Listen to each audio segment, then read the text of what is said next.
Bob Marley was born Robert Nesta Marley on February 6, 1945. Bob was born to Cedella Marley when she was 18 years old. Bob's early life was spent in a rural community of 9 miles, nestled in the mountainous terrain of parish of St. Anne.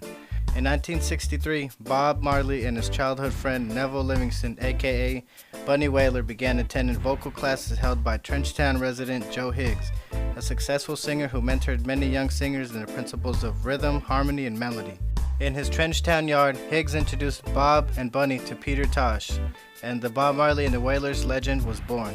Bob, Bunny, and Peter were introduced to Clement Sir Coxsone Dodd, a sound system operator turned producer. With his help, the Wailers attained a sizable local following. Cedella Burkle, meanwhile, decided to relocate to the United States of Delaware in 1966.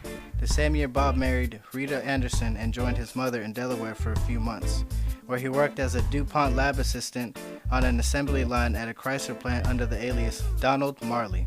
In his absence from Jamaica, His Imperial Majesty Emperor Haile Selassie I visited the island from April 21st to 24th, 1966.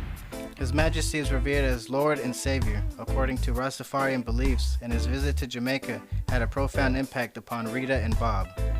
Bob soon adopted the Rastafarian way of life and began wearing his hair in dreadlocks. Upon Bob's return to Jamaica, the Wailers established a Wailing Soul label record shop in front of his aunt's Trenchtown home. A few successful Wailers singles were released, including Bend Down Low, backed with Mellow Mood, but due to lack of resources, the Wailers dissolved Wailing Soul in 1968.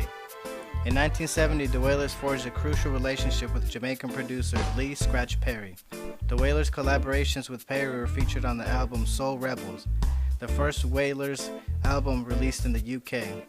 The Wailers reportedly severed their relationship with Perry when they realized he was a sole recipient of royalties from the sales of Soul Rebels. In 1971, Bob went to Sweden to collaborate on a film score with American singer Johnny Nash. Bob secured a contract with Nash's label CBS Records, and by early 1972, the Wailers were in London promoting their single, Reggae on Broadway. CBS, however, had little faith in Marley and the Wailers' success and abruptly abandoned the group there. Marley paid a chance visit to the London offices of Island Records, and the result was a meeting with label founder Chris Blackwell. Marley sought the finances to record a single, but Blackwell suggested the group record an album and advanced them £4,000, an unheard of sum to be given to a Jamaican act. Tours of Britain and the US were quickly arranged, and the life of Bob Marley was forever changed. Following the successful Catch a Fire tour, the Wailers promptly recorded their second album for Island Records, Burning, which was released in October 1973. Featuring some of Bob Marley's most celebrated songs, Burning introduced their timeless anthem of insurgency, Get Up, Stand Up, and I Shot the Sheriff, which Eric Clapton covered and took to the top of the Billboard's Hot 100 in 1974. Clapton's cover significantly elevated Bob Marley's international profile, the same year that Peter Tosh and Bunny Wailer left the group. Under the name Bob Marley and the Wailers, 11 albums were released, 4 live albums, and 7 studio albums. The releases included Babylon by Bus, a double live album with 13 tracks, were released in 1978 and received critical acclaim. This album, and specifically the final track Jammin', with the audience in a frenzy, captured the intensity of Bob Marley's live performances. In July 1977, Marley was found to have a type of malignant melanoma under the nail of his toe.